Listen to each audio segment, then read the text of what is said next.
No entanto, nós temos que nos livrar de uma consequência que surgiu disso, que é o que eu chamo de versiculismo. É a ideia de que nós queremos sempre formatar pensamentos, botar uma clareza em cima de um versículo, 2 versículos, 3 versículos. Eu acho que teve uma live lá do podcast do Fernando e do Jean, que eu falei sobre esse problema. E eu tenho citado, vocês já me ouviram citando, mas é assim, desculpem a repetição, mas é para que a coisa fique bem clara. Eu cito um exemplo nosso, não preciso sair correndo atrás dos outros. Nós vemos no nosso próprio meio esse equívoco acontecendo. Eu cito, por exemplo, que em 40 anos aí de ministério, quantas vezes eu ouvi em reuniões a menção à 2 Crônicas 7,14, que diz: quando o meu povo, que se chama pelo meu nome, se humilhar. Vocês conhecem o texto. Quantas vezes você viu alguém lembrando desse texto numa reunião? Quantas vezes você ouviu uma pregação? Quantas vezes você mesmo foi lá e leu 2 Crônicas 7,14 em diante? A pergunta que eu comecei a me fazer só no ano passado: por quê nós nunca lemos o versículo 13? Se você não fez esse exercício, vá lá e faça. Pega do versículo 12, o versículo 13, e que nós nunca citamos. Nas reuniões nunca foi citado o versículo 13, que diz muito claramente que é Deus quem promoveu a praga do gafanhoto, a peste. Quando eu enviar a peste, diz o texto, eu pergunto: cabe isso na nossa fé?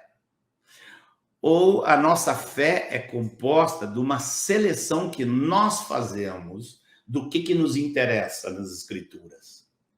2 Crônicas 7,13 cabe na nossa fé?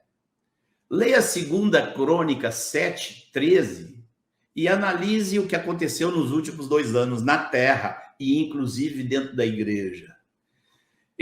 Inclusive, o texto do versículo 14 fala de se converter dos seus caminhos maus. Quantas vezes nós falamos de 2 Crônicas 7,14 sem mencionar quais podem ser os caminhos maus dos quais tenhamos que nos converter? Vocês percebem? Eu estou só dando uma ilustração aqui. Uma outra ilustração que eu posso dar para vocês é uma ilustração universal. João 3,16.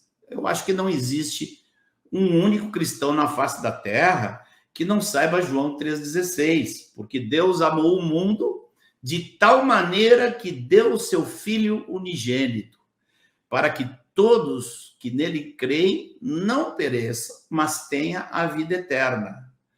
A pergunta: quantas vezes nós nos preocupamos em olhar os versículos anteriores e os versículos posteriores? Vou dizer, quando você olha o todo, você pode ter uma ideia completamente diferente desse versículo. Quando nós pegamos versículo 3, o capítulo 3, versículo 16, Deus amou o mundo de tal maneira, temos a inclinação de entender que Deus tinha quase uma paixão pelo mundo. Quando, na verdade, o que João está falando é da forma como Deus amou ao mundo. E não que Deus estava deslumbrado com esse mundo, que Deus estava apaixonado. Deus amou o mundo de tal maneira. Não. A forma como Deus fez para demonstrar seu amor foi enviando o seu filho, deu o seu filho. É uma diferença muito grande quando você vê o contexto todo. Outra forma de versiculismo muito comum é quando é baseado não apenas num versículo, mas numa coleção de versículos. Alguns colecionam, isso nós vimos bastante na semana passada, né? aquelas mentiras, aqueles enganos que nós falamos semana passada, eles acontecem dessa forma. Muitas vezes é uma coleção de versículos, ignorando uma outra coleção que precisa ser unida a esta para que haja uma compreensão plena.